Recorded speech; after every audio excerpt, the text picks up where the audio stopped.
Et oui, c'est arrivé, je vais vous raconter une histoire de triche qui m'est arrivée en plein tournoi d'échecs. Franchement, l'histoire est assez folle, donc j'espère qu'elle vous plaira. J'ai même des images du moment en live, donc je pense que vous allez kiffer.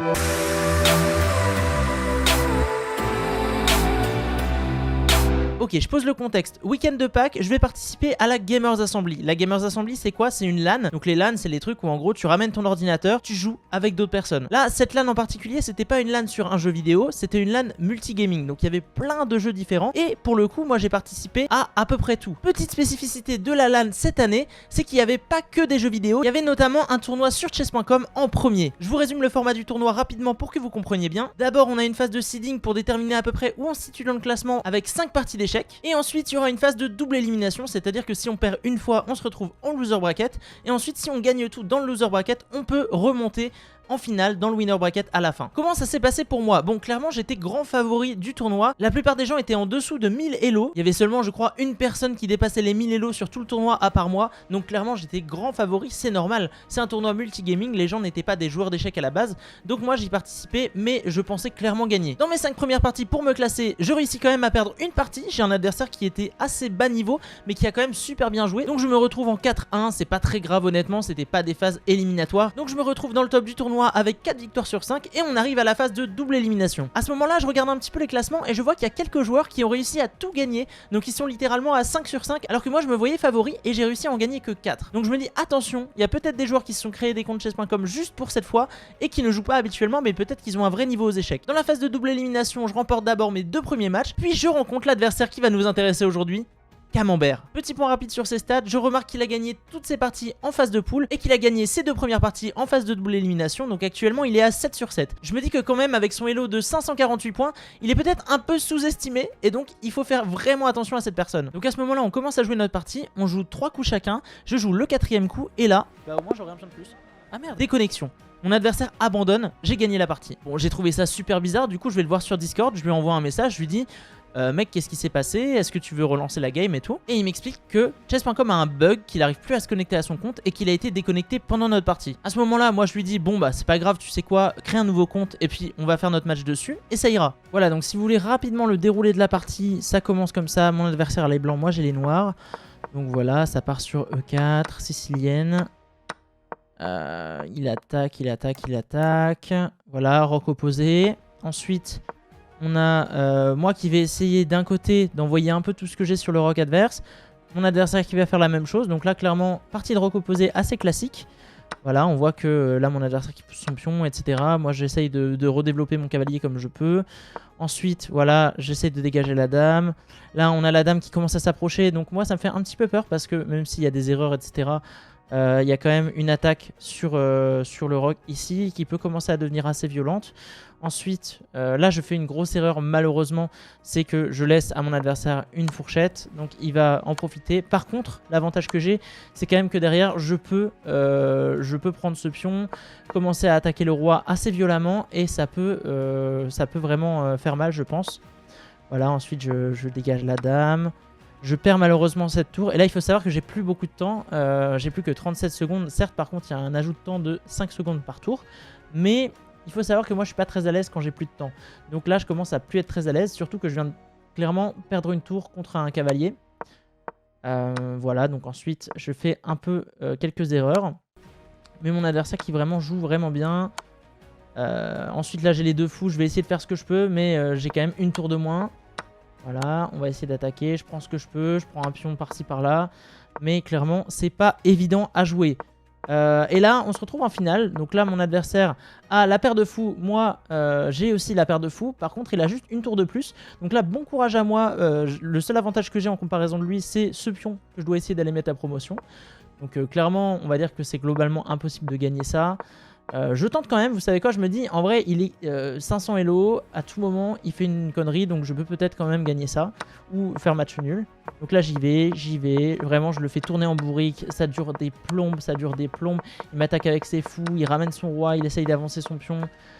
Voilà, on a échangé un fou. Ensuite, qu'est-ce qui se passe? La tour arrive, échec, la tour se met ici, et là, attention, la grosse erreur arrive. Il a poussé. Mais attendez, mais c'est pas ça son erreur? Que là quand je prends ici, Oui, non, mais en fait, il a toujours gagné. En fait, là, il a fait une grosse erreur. Il donne sa tour. Donc, je la reprends. Ensuite, il fait promotion dame. Je reprends. Et ensuite, il a encore un fou. Donc, théoriquement, il peut clairement manger tous mes pions. Sauf qu'au fur et à mesure, vous allez voir, il fait des erreurs parce qu'il décide d'échanger ses pions au fur et à mesure. Et il faut savoir que là, si je réussis à échanger le dernier pion, bah, c'est terminé. Et c'est clairement ce que je vais réussir à faire. Là, je vais essayer de tout donner pour échanger le dernier pion et on arrive sur une égalité.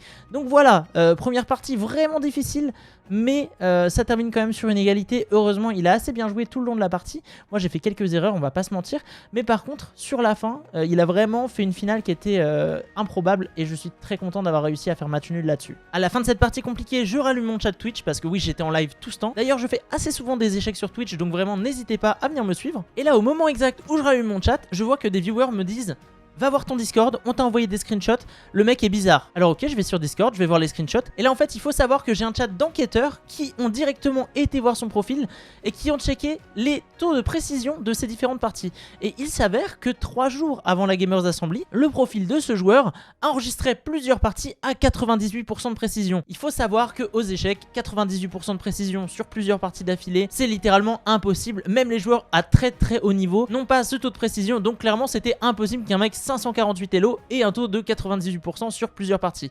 Donc là, clairement, il y avait triche avérée. Sauf que c'était 3 jours avant la GA. À ce moment-là, je commence à faire le lien. Je me dis, la partie était quand même super difficile. Mais pourtant, mon adversaire m'a donné une tour bêtement à la fin. Donc, ça paraît quand même super suspect. Donc, voilà de quoi je le suspecte à ce moment-là. Moi, je pense qu'il a utilisé Stockfish pendant la majorité de notre partie pour réussir à faire une partie quasi irréprochable. Et que sur la finale, il a arrêté le moteur en pensant qu'il avait clairement gagné. Ça expliquerait pourquoi j'ai réussi à lui prendre une tour en un coup au dernier moment. Alors que clairement, la partie était largement gagnée pour lui. Mais après, ça reste que des suppositions. Je peux pas en être sûr. Maintenant, il y a encore autre chose qui rentre en jeu, c'est que rappelez-vous, au tout début de notre première partie, après 3 ou 4 coups, mon adversaire a été finalement banni. C'est ça qui a mis la puce à l'oreille aux viewers sur le chat Twitch, c'est que mon adversaire a été banni de chess.com sur son compte original. Quand on va sur son compte aujourd'hui, il y a marqué banni pour manque de fair play. À ce moment-là, quand je prends conscience de ça, Rozo, un de mes mates qui était avec moi à la Gamers Assembly, me dit: en vrai, va voir les admins, il faut leur en parler, et puis comme ça, t'auras le fin mot de l'histoire, et voilà. Donc j'y suis allé, ils sont venus me voir, ils sont venus voir les screenshots que les gens du Discord m'avaient envoyés, ils constatent les screenshots qui datent d'il y a quelques jours, ils constatent le ban pour triche. À ce moment-là, je me dis c'est bon, je vais gagner par forfait, il va être banni du tournoi, et c'est plié. Mais comme je vous l'ai raconté, la triche n'est pas si évidente que ça pendant les parties de la GA, donc malheureusement, les arbitres m'ont dit qu'ils ont tranché, on va rejouer la game, sauf que cette fois, il y aura un admin derrière mon adversaire qui pourra vérifier qu'il ne triche pas. Bon, pour la deuxième partie, j'ai les blancs, donc cette fois, voilà, je commence en mode petit Gambi Black Mardimer, je me dis que je vais essayer de le piéger. Il se fait pas avoir, il décide de ne pas prendre le pion du Gambi, donc derrière on se retrouve avec 4 pions au centre, ça va forcément s'échanger à un moment donné, voilà, ça commence à échanger les cavaliers, etc. Moi je me dis il faut pas que j'échange tout, parce qu'à tout moment on se retrouve en finale à égalité et c'est un peu gênant. Donc voilà, moi je préfère garder une position plus complexe contre les gens qui sont censés être moins forts, comme ça derrière moi je peux calculer et gagner des choses là-dessus. Voilà, pour l'instant ça prend bien le centre, j'aime bien cette position, mon cavalier est bien placé. Là, ici je gagne un pion, voilà, mon adversaire me laisse le pion, c'est un peu étonnant. Donc là c'est typiquement le genre de choses qui me fait dire que c'est assez étrange parce qu'il faisait pas du tout ça à la partie d'avant. Vous voyez, j'envoie mon cavalier, j'attaque le pion, il décide de roquer, et moi je gagne juste le pion comme ça. Donc ça c'est quand même assez sympa. Ensuite, la tour qui vient me mettre en échec, je mets mon fou devant. Voilà, on vient attaquer le cavalier, mais heureusement je peux le défendre par rayon X. Ensuite, on reprend, voilà, il y a un échange. Je peux aller défendre le pion avec mon cavalier. Ici, voilà, maintenant que de toute façon mon roc est troué, je décide d'avancer mon roi pour lier mes tours. Et puis comme ça, de toute façon, ça me sert à rien, je trouve, de le mettre sur le côté. Comme ça, il me servira plus rapidement en finale, il sera déjà développé. Donc voilà, je commence à avancer mon roi. Ici, l'idée, ça va être de commencer à prendre les colonnes avec mes tours. Donc là, clairement, je commence à avancer un peu mon roi parce que je vois qu'il est pas trop en danger. Et ensuite, hop, on commence à pousser les tours. Donc là, on pousse cette tour-là notamment parce que j'ai pas envie de me prendre cette menace-là, échec enfilade avec la tour derrière. Ni, même si là, pour l'instant, il y a le cavalier, mais on sait jamais, ça pourrait arriver. Donc voilà, je pousse la tour. Ensuite, j'envoie la deuxième tour ici. Comme ça, je prends encore plus de contrôle sur la situation. Voilà. J'amène ma tour ici. Là, clairement, l'idée que j'ai avec ça, c'est de lui tendre un piège. Le piège, c'est, je peux faire à tout moment une attaque à la découverte en enlevant le cavalier, voilà, qui est ici. Et derrière, ma tour, elle attaque à la fois le fou et le cavalier, potentiellement, s'il retire le fou. Comme ça, je peux prendre un des deux Et comme le pion ici est cloué, bah finalement le pion ne pourra pas reprendre. Donc ça c'est vraiment un piège que je lui tends. Donc là en plus il me donne l'occasion d'avoir le pion ici qui est offert. Donc je le prends et en même temps ça me donne l'opportunité d'attaquer le fou, le cavalier. Donc voilà, ici le fou me met en échec. Donc malheureusement s'il a vu mon piège, ça veut dire qu'il va pouvoir bouger son cavalier. Mais heureusement il l'a pas vu, il préfère prendre le pion. Et donc je gagne le cavalier. Donc voilà, on est sur un gain de pièces assez facile.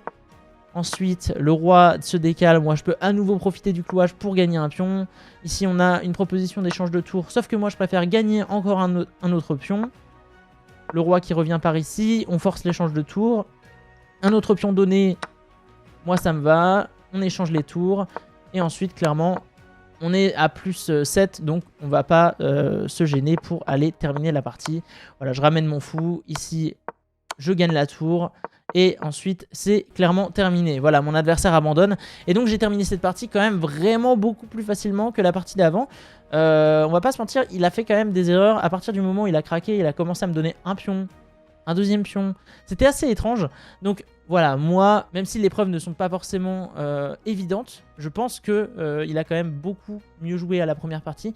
Donc on peut suspecter quelque chose. Voilà, fin de la deuxième partie. Comme vous l'avez vu, pour moi, il a pas un niveau 500 Elo du tout. Mais ça n'empêche qu'il a fait quand même beaucoup plus d'erreurs sur cette partie que sur la précédente. Il m'a quand même donné des pions, il m'a donné une pièce. Et finalement, ça m'a permis de l'emporter assez facilement. Mais ça n'empêche que j'étais super stressé sur toute la partie. Parce que je me disais que si maintenant, après l'avoir accusé de triche, finalement, je perds quand il est surveillé, j'aurais été juste ridicule. Pour finir cette histoire, la triche n'aura pas été prouvée du côté des admins, mais finalement pour moi elle a quand même été assez flagrante parce que bon, on va pas se mentir, pour quelle raison est-ce que vous pensez que 3 jours plus tôt, comme par hasard, il a eu plusieurs parties à 98% de précision? Mon hypothèse personnelle, c'est que mon adversaire a essayé son outil de triche pour vérifier si ça fonctionnait bien. Et comme ça, il s'est dit, ok, c'est bon, je suis prêt pour la GA, je vais gagner le tournoi, ça va être tranquille. Ça peut également expliquer pourquoi il a gagné ses 7 parties d'avant en étant seulement 548 Elo. Et mine de rien, je suis quand même très content d'avoir fait match nul à la première partie contre lui sur laquelle je le soupçonne d'avoir triché. Parce que imaginez que j'ai perdu, si j'étais allé voir les admins en leur disant, j'ai perdu, je pense que mon adversaire triche, finalement ça aurait peut-être été un peu moins bien reçu que... J'ai fait match nul, mais je pense que mon adversaire triche. Parce que j'aurais pu passer pour le gars qui avait honte de perdre contre un mec moins fort que lui et qui finalement l'accuse de triche un peu pour rien. Enfin voilà, c'était la petite histoire de cette Gamers Assembly au niveau des échecs. Je suis un peu dégoûté que ce genre de choses arrive encore en tournoi aujourd'hui, surtout sur des tournois fun comme ça. Il y avait clairement pas grand chose à gagner, surtout sur le tournoi d'échecs. Honnêtement, ça servait vraiment à rien de tricher. Merci encore aux gens du chat qui m'ont carrément aidé à monter un dossier. Ça m'a vraiment bien servi quand j'ai montré tout ça aux admins. Et merci à mon maître Rozo qui m'a convaincu d'aller voir les administrateurs du tournoi pour tirer toute cette histoire au clair. Je tiens également à remercier les admins du tournoi qui ont été très cool avec moi, qui ont été très compréhensifs. Voilà, ils ont tout fait pour trouver une solution équitable. Donc clairement, bien joué à eux et merci encore. Si tu suis pas encore ma chaîne YouTube, ici je fais des échecs, je fais du tennis de table, je vous montre différentes disciplines sur lesquelles j'essaye de m'améliorer en permanence. Et si vous voulez suivre ma progression, bah n'hésitez pas à vous abonner, à liker la vidéo et à commenter si vous avez des trucs à dire.